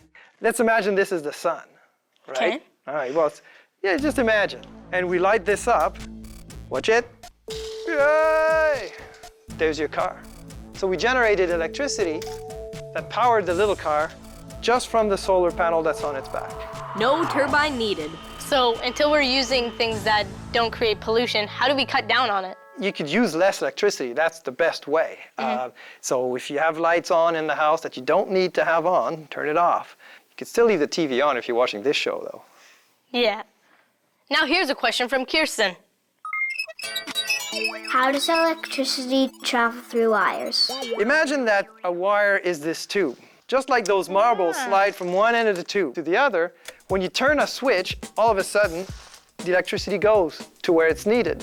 If you turn off the switch, it stops. Turn on the switch, it goes. So what are the marbles supposed to be? Well, they're kind of an analogy to electrons. Okay. Electrons are little bits, the smallest bits of electricity you can find. Cool. That was very illuminating. Thanks for being on my show, Mark. No problem, my pleasure. Speaking of moving electricity down a wire, it's time for... My Great Challenge! So Shoshana and Olivia take your positions and get ready to compete. Woo! In real life, we have to move electricity long distances from where we make it to where we use it. So today, My Great Challenge is about moving electricity from one place to another. So you have to get the power from the batteries all the way up to the caveman who's holding the light bulbs, and the first one of you to get it all the way up to the caveman will be the winner. And here's the tricky part. You have to use these wires and other stuff. But none of it is long enough to run from our batteries to our caveman's light. So you have to figure out what you can connect to the wires to carry current all the way between these streetlights and our cavemen. Here's a hint. Some of our materials are called conductors, meaning that electrons can flow through them. Others are called insulators, meaning that electrons can't flow through them. When I touch these wires together, a buzzer will go off, and that's your signal to start. Are you ready? Yeah. Okay. Here, there's a worm on this one. Olivia starts with the toy worm. It's made out of rubber, so the light won't go on. Rubber does not conduct electricity. It's an insulator. Shoshana tries out the steel wool. Will it work? Yes, I got one. Yes! Metal is a great conductor of electricity. Electrons easily move through it. And now Olivia is doing the same. Shoshana is trying out the light stick. Uh-oh. It may light up inside, but the outside is plastic, another insulator. Olivia doesn't seem to be using anything plastic anymore. That metal wire works. Stay. Yep, that knitting needle is also metal. Shoshana's catching up. They're tied now. They're both down to their last light, and Olivia's putting the pedal to the metal with aluminum foil. Oh, the caveman's torch is lit up. We have a winner. Olivia, congratulations. Congratulations. Street smarts. So what would you do if there was no electricity? Well, I would probably scream and run and cry. I will use like a lemon and dime and penny to light the little light. I'd play the drums. Yeah, I like this guy. I just practiced my dancing. To be honest with you, I don't really care if there's electricity or not. I would just use a candle and just live my life. I do like Benjamin Franklin or Thomas Edison did, learn on how to do it, or I just use my dog to tug me to school on my scooter. I'll scream and die. No electricity? My show wouldn't exist. That means you guys wouldn't be able to see me. How come electric eels don't electrocute themselves? Yeah, that's weird. How come electric eels don't electrocute themselves? Now that is mysterious. I've never thought of that before. An animal that makes electricity shocks other things but doesn't shock itself with electricity that it makes inside of its own body. That's shocking! You're gonna make my head explode! To find out more about electric eels, I met up with Nicole Can at the aquarium. An eel? That's not creepy enough. It has to be an electric eel. So, How do these things work anyway? Do you have to plug them in? No, not at all. These electric eels can be found in the muddy waters of South America, and they generate electricity to stun their prey and to scare their predators, the things that want to eat them. Okay, let me get out of here. Ugh, why would you want to eat an electric eel anyway? And how do they make electricity? Well, on the back of their tail here, they actually have very specialized cells called electrocytes. And when they all fire at once, that's what creates the electric charge. Okay, so to answer Jamie's question, how come they don't electrocute themselves? The truth is, nobody knows. There's a couple of theories out there. Some people think that maybe they're immune to electricity, or maybe they just have all of their vital organs insulated from that charge. Are they the only animals that make electricity? No, don't tell me sharks make electricity too. They're already dangerous enough with their teeth. Okay, well, they don't actually make electricity, but they can detect it. They have special cells underneath their snouts, and all those cells do is they detect bioelectricity. So that's the electricity that any living thing makes, whether it's a fish or a person. Wait, did you just say a person? Yep. Dun, dun, dun. No, my head really is going to explode. If my head's going to explode, maybe I should go see Dr. Joe Macker. He's a neuroscientist. This is just one of Dr. Macker's friends. So I heard that sharks can detect electrical activity in humans, and I was wondering if it's really true that we can make electricity inside of our own bodies. Yes, that's absolutely true. And in fact, our brains can use as much electricity as a 60-watt light bulb. In fact, I can even show you that electrical activity in action in your brain right now. This is Harrison, our brain, and he's ready to be measured up. Hi. So Chantal's measuring your head and marking the spots where the wires that we're going to attach to your head are going to go. They need to be on exactly the right spots above the right part of your brain. People always want to pick my brain, but this is ridiculous. Are these gonna suck my brain out? No, but they will let us see the electrical activity of your brain. Okay. My mom always thinks I'm wired. Now I'm actually wired. That doesn't hurt, does it, Harrison? No, it's just really cold though. Oh, it helps you keep a cool head. This is what a bowl of spaghetti must feel like. Okay. Great, so now Chantal is going to start the electroencephalogram, or EEG. So I'm ready. I'm going to ask you to close your eyes now. The first test is to check out what happens if I keep my eyes closed, and then open them. For the next part, I'm going to place this light, which will flash at you, and you'll need to close your eyes for this.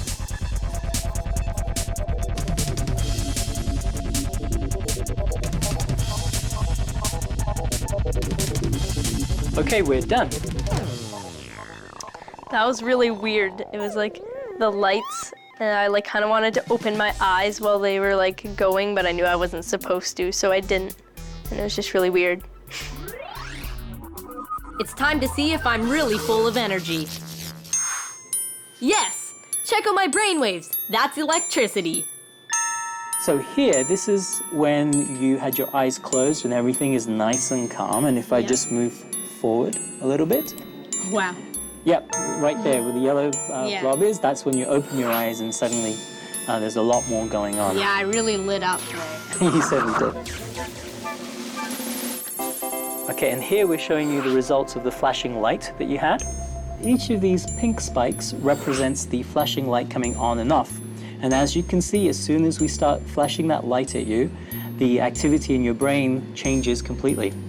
Yeah, it was really big and wavy there, and then as soon as the light came on, it was really small. Right, exactly. So it's true, my brain does generate electricity. But what do you use this for? Well, we can use this to help people with epilepsy. In epilepsy, certain parts of the brain are firing when they shouldn't be. And so we can see that with this machine. And now we can even implant a device called a pacemaker into their brain, which regulates the activity so it's back to the way it should be firing. Wow, so electricity can actually correct people's problems. When you know what you're doing with it, yes. Well then, maybe you can answer this question from one of our viewers.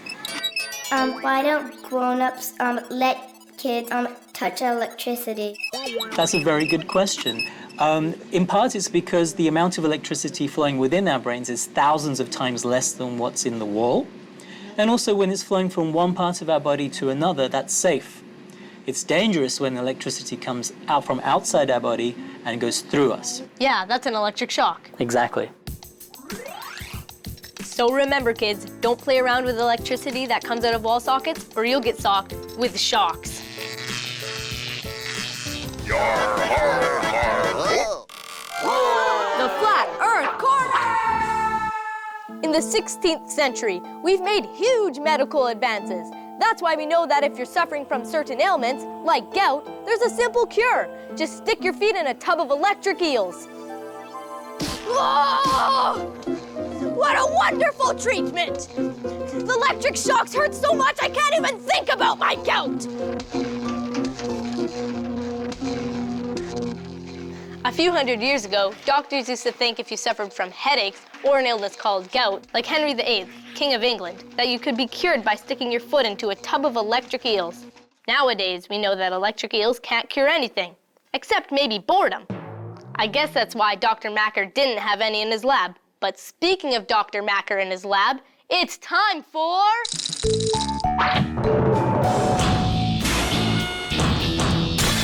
Uh-oh. Do try this at home. So, as I found out from Dr. Macker, your heartbeat and many other things inside of your body have electrical impulses. So to feel how that happens, place your fingers on your wrist like so. Can you feel that pulse? That's your heart pumping blood all around your body, which is controlled by tiny electrical signals. And more signals to help you keep your balance, all because of electrical impulses.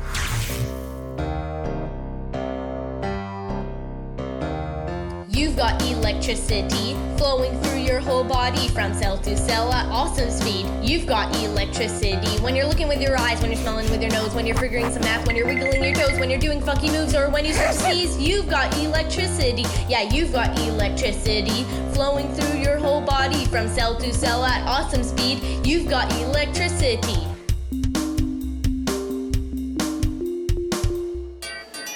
What's lightning? What an electrifying question. I checked, and it's a lot like rubbing a balloon against the wall, except with way more electricity.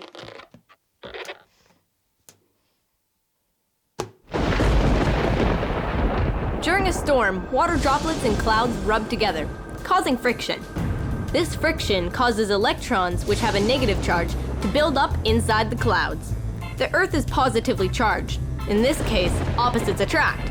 Eventually, the attraction is too strong, and zap! There's your lightning. It's what's called static electricity. It's exactly what happens when I rub my feet on a carpet. The friction causes the negatively charged electrons to build up in my body. The electrons have nowhere to go until I put my finger close to the positively charged chair. Then bam! I get a shock, which is like a mini bolt of lightning. Which leads me back to the original question from Lasaya. Why does my hair stick to my chair? The big answer, Lasaya, is... electrons! It's like a tiny version of lightning. When your hair rubs against your chair, it's picking up electrons from it. It's the same when I'm rubbing this balloon against my sweater. This creates negative and positive charges to build up. And that force causes my balloon to stick to my sweater. Cool, my own electric eel balloon animal. I think he likes me. Let's get this party started. How about some pointy teeth? Well, I guess that's goodbye to Mr. Eel. Thanks for watching Finding Stuff Out. See you next time. So sad. Let the force be with you. I'm in this watery world because of a question from Amelie. Will water ever be extinct? I don't know, Amelie, but I've been thinking about water. Mainly because a water line broke in my street, so they turned my water off. But before they did, I managed to fill up all these containers. Hopefully by the time they turn the water back on, I'll be able to answer your question. Now here's a question from Vanessa. How come we can't talk or breathe underwater?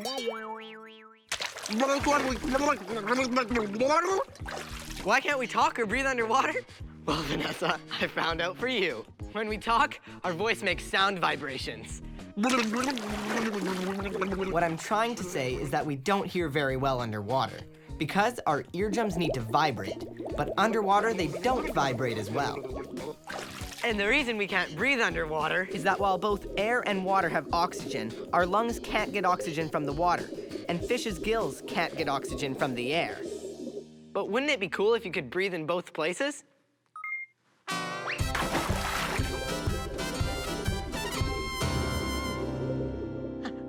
Now here's a question from Luisha. Why do people need to have water? If you're a fish, then you need it for breathing and living in. But humans use water for lots of things. We need to drink water because most of our body is made up of it. About this much. Hey, whoa, how did he get in there? Anyway, I feel a song coming on. H2O, H2O, H2O, H2O. Well, there's water sloshing round in you and me. It carries nutrients to our whole body. It lubricates our joints and dissolves our food. Carries off our waste so we stay feeling good. We lose it when we poop and sweat and also when we pee. So we need this much water daily. H2O, H2O, H2O, H2O. We use water to have fun too, like swimming and playing a whole bunch of sports.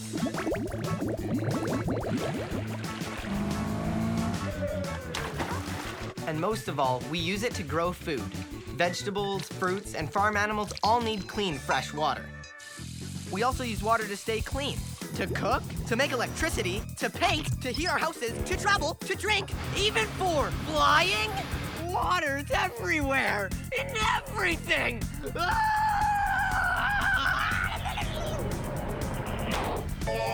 gonna make my head explode.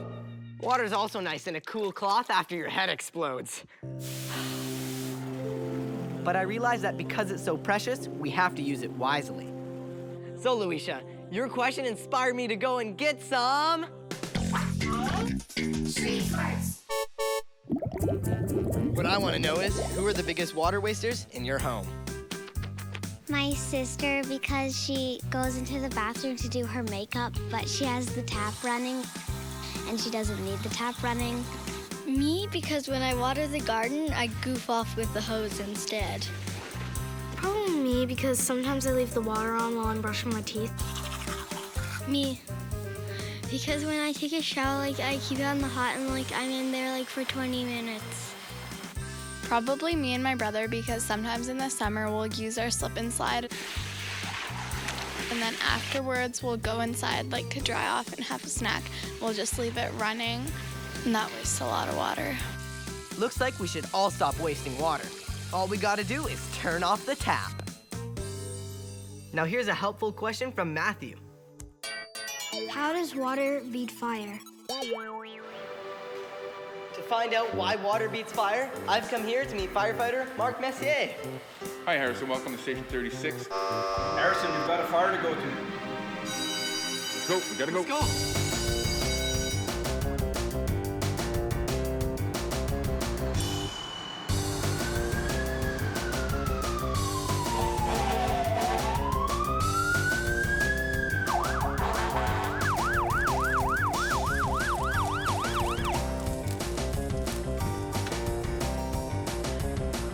Tell me you were taking me to a real fire? This is the training center. This is where we train firefighters, so we're going to train you to put the fire out. Okay, so take the nozzle. Okay. Take some hose. Okay, you have one hand on there, one hand on here. Yeah. When it's full, you go ahead and open it up a little bit. Okay, now we got water. Okay. That's it. And spray the whole thing, go around in circles if you want. What we do is we can roll around to the other side, make sure we get all the whole side. That's it. We want to cool down the fuel, and that will put the fire out. There you go. Now we can stop, see if there's any more smoke. A little bit on the hay there. Still smoldering a little bit, and that's normal. To answer Matthew's question, how did the water beat the fire? So basically, when we look at a fire, it's like a triangle. You need fuel, you need heat, and you need oxygen in order to have a fire. By eliminating any one of those three, the fire goes out. So what did we do here? Well, let's see. We didn't remove the fuel. The wood's still there. We didn't remove the oxygen. The air is still all around us. We took the water, which eliminated the heat. That's correct. And that put out the fire. That's exactly what happened. Nice. Good job. Now we're gonna try to put out another kind of fire, a grease fire. We can't extinguish all fires with water, because some fires will actually make it quite dangerous if we use water. Watch this. Oh, that looks really dangerous. It is. When people have a grease fire in their kitchen, the best thing for them to do is just to get out of the house and call 911 as soon as they can. Right. Well, I'm sure there's some other way to put this fire out. Yes, there is, by removing the oxygen. So what we're going to use is a carbon dioxide extinguisher. Okay. And you're going to put out the fire. Awesome. Carbon dioxide is the same gas that makes fizzy drinks fizzy. All right, so you ready? Yeah, let's do this. Okay, let's go. Ready? Because it doesn't burn and is heavier than air, it sticks to the base of the fire and pushes the oxygen away. Whoa, that was difficult to put that one out. No, but you managed to do it. So when we look at our fire triangle, we have heat, oxygen, and fuel. What did you do here? We sprayed it with the carbon dioxide, which got rid of the oxygen. That's correct. We displaced the oxygen, so the fire has to go out. Nice. Good job. Okay, here we're gonna have a propane fire. Now, we can't put this out with water. However, we'll use water to keep the tanks cool, and we'll use it as a shield so we can get close enough to turn the fuel off. Oh, that's like the last part of the triangle. You just have to eliminate the fuel. Exactly, and you're the one who's gonna be turning it off. Nice. Uh-oh. You have got to be kidding.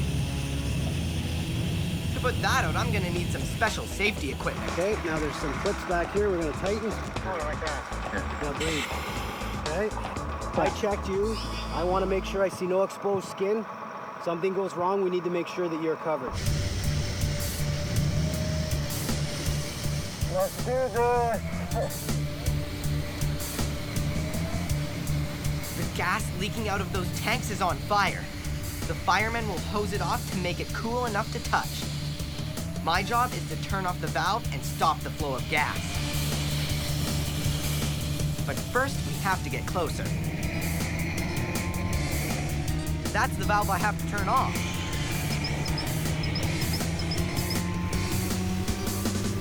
I did it! Fire's out.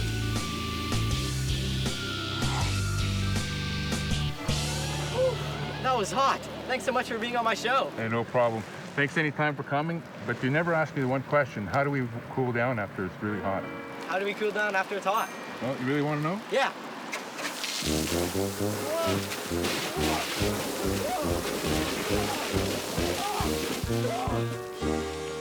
I guess that's a pretty good way to cool down.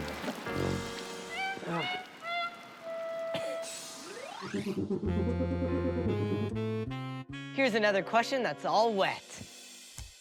Why is the water clear, but the ocean's blue? Yeah, what gives?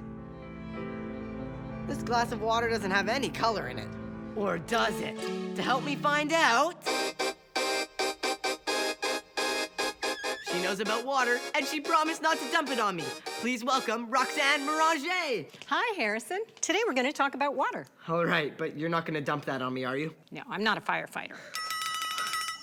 So this is clear water, but I was hoping you could bring blue water to help me find the answer to the question. Actually, all water is blue. You got to think of the sun sending down all its light like a rainbow into the ocean, but the only color that's actually being reflected from the water is blue, and that's why the ocean is blue. So I guess you need a lot of water, like a lake or the ocean, to see the blue. Just one glass isn't enough. Absolutely. But what about all these colors, like this one? Oh, that one, that's Lake Rotorua in New Zealand. It's covered in little tiny microscopic plants called algae that are green, and they're reflecting the green color. Right, so that's why it's green, it reflects the green light. What about this one? Oh, isn't that one pretty? That one's Lake Hillier. It's in Australia. It's very, very, very salty. It's like 10 times saltier than the ocean. And the little tiny microscopic plants growing in this lake actually reflect the colors more like orange and red. So it ends up being pink with the salt and stuff combined? Exactly. Okay, and what about this one? It's black. This lake is actually on top of a volcano. The water is coming in from underneath, and what's happening is it's gathering all the minerals from the rock. Right. And because it's a volcano, the rock is really black and minerally. Right, from like ash and stuff. Exactly, and so that's why it gets this black color. Right, well, I have one more. It's rainbow. Oh, Harrison, you're such a joker. Okay, so what about this water? It's green. Is that because of the algae you mentioned earlier? Absolutely. Well, let's take a look at this with my super zoom-o-matic. Oh, cool. So algae are little tiny microscopic plants. So you have to think of them as being like leaves of a tree, but they're really, really tiny. You can only see them with a microscope or your super zoom-o-matic. And they're the ones that are capturing the sunlight's energy and producing the food that all the animals living in water rely on to eat. Right, and what about this water?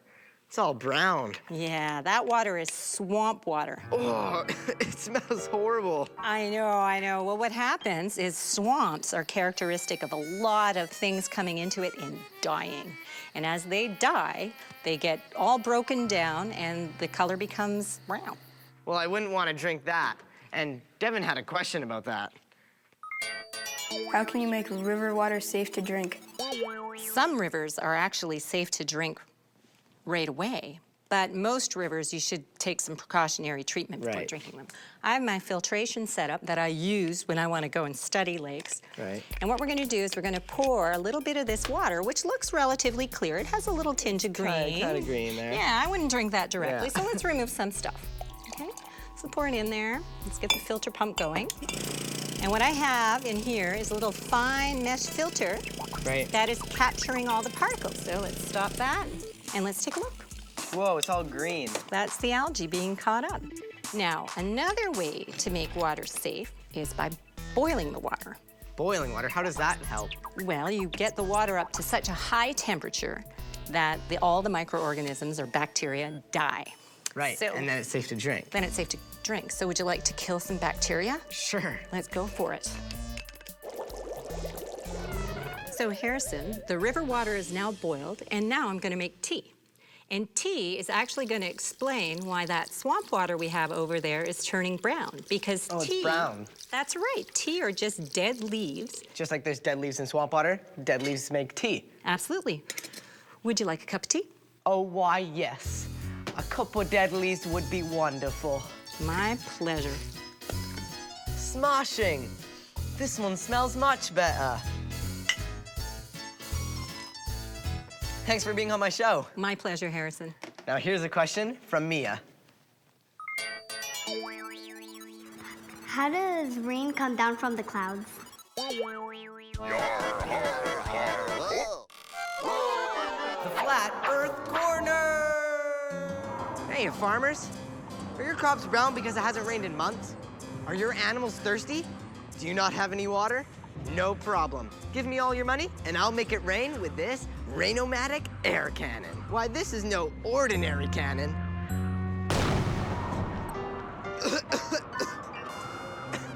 What a bargain! Less than 100 years ago, people believed there were rainmakers that could actually make it rain. It didn't work. Serious scientists tried it too, with a process called seeding clouds, but that didn't really work either. If there's no moisture up in the air, then you can't make it rain. Simple as that. Here's the real way rain falls from the clouds. The sun heats water in the ocean's rivers and lakes. The tiny droplets evaporate and rise up in the sky to form clouds. If enough water gathers up there, it gets too crowded for all that water, and it falls back down to Earth, starting the cycle all over again. But rain doesn't fall evenly all across the world, as Evan's question points out. How come some countries in the world don't have that much water, yet most of the world is filled with water? Most of our planet is covered by water. That's why it looks blue when you see it from space. So it seems like there should be enough water for every country in the world. But here's the thing. Let's say this is the entire amount of water that's in the world right now. Nearly all of it would be salt water in oceans. We can't live by drinking salt water. Our bodies can't take that much salt, and we can't use salt water to grow crops or raise animals either. So how much is left of fresh water? The stuff we use for farming and drinking. Only about this much. But there's a catch. A lot of that fresh water is locked up in icebergs and glaciers. And what's left for us out of all the water in the world is about this much. I'm starting to see why some countries have less water than others. So because water isn't spread out evenly in the world, and some people have to work really hard to get their water, that gives me an idea for my great challenge. Today's challenge might get very messy and very wet. And today's challengers are Michaela. You're going down. And Sam. All right. All right. In North America, each person uses this much water every day. That's for drinking, washing our clothes or cars, and watering the lawns. It's crazy. What if I told you you have to carry that much water on your head? Whoa. Watch this. People in some parts of the world spend as much as 4 hours a day carrying water from wells to their homes. Some people get so good, they don't even have to hold on to their bucket. As a matter of fact, that's today's challenge. You'll have this bucket, and you have to dunk it into this well, get as much water as you can, and then put it on your head and walk all the way to those jugs over there without spilling it. You'll have 2 minutes, and the one that fills the jug up the most will be the winner. Okay. But there's a catch. You cannot touch the bucket while it's on your head. If you do, you'll have to restart back over here. What's this for? This is to help balance the bucket on your head. Are you guys ready? Set, go!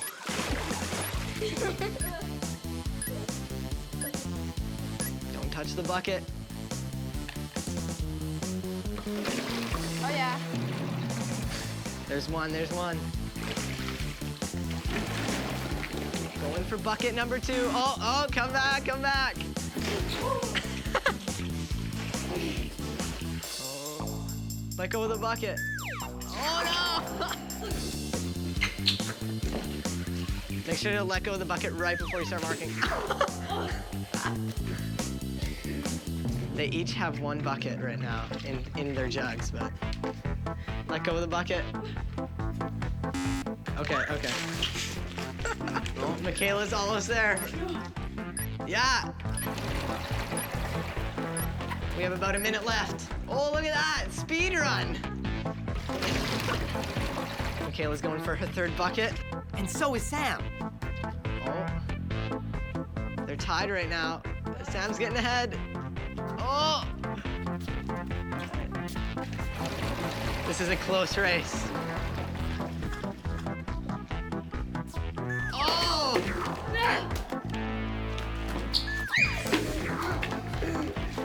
10 seconds.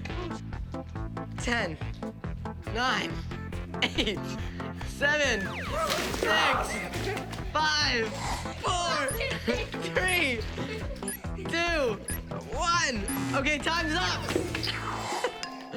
All right, let's see who the winner is. So it looks like Sam has about 2.5 liters of water, and Michaela 3 liters. You're the winner. Oh, yeah. I told you you're going down. You really did. What was the hardest part of the challenge? Well, it was kind of keeping the water on your head, because like you're trying to run and it's a race, so it's hard to keep it on your head. It was hard to put the right amount of water, because if it's too heavy, it'll tip over, and if it's too light, it'll tip over too, because there's not enough weight on your head. So would you like to carry that much water on your head for 4 hours every day? No. Not really. Really makes you think about not wasting water, right? Yeah. Yeah, well, thanks for being on my great challenge and helping me find stuff out. That was really fun. Yeah. People aren't the only living things that have to worry about how much water they use. Here's a question from Angela. How does a cactus produce water when there is no water in the desert? I checked, and here's what I found out. These cactuses manage to live in deserts where other plants would die because there's not enough water. Cactuses do it by storing water and using it very carefully. This cactus doesn't have any leaves, so it doesn't lose water through them like other plants do. But the cactus can't make any water. It can only store water. So that brings me back to the question that started me on this watery quest. Will water ever be extinct? The big answer is yes and no. There's lots of water around, but not all are in forms that we can use. All of the water that's on Earth has been here since the Earth was formed. There's no new water being made. So even though there's a lot of water, we still have to conserve it and make sure it's clean, because there's only so much of it. Hey, sounds like my water's back on. Guess I won't have to break you open after all. Ow! I wasn't actually gonna break you open. Thanks for watching Finding Stuff Out. Ow! I don't even like cactus water. Ow!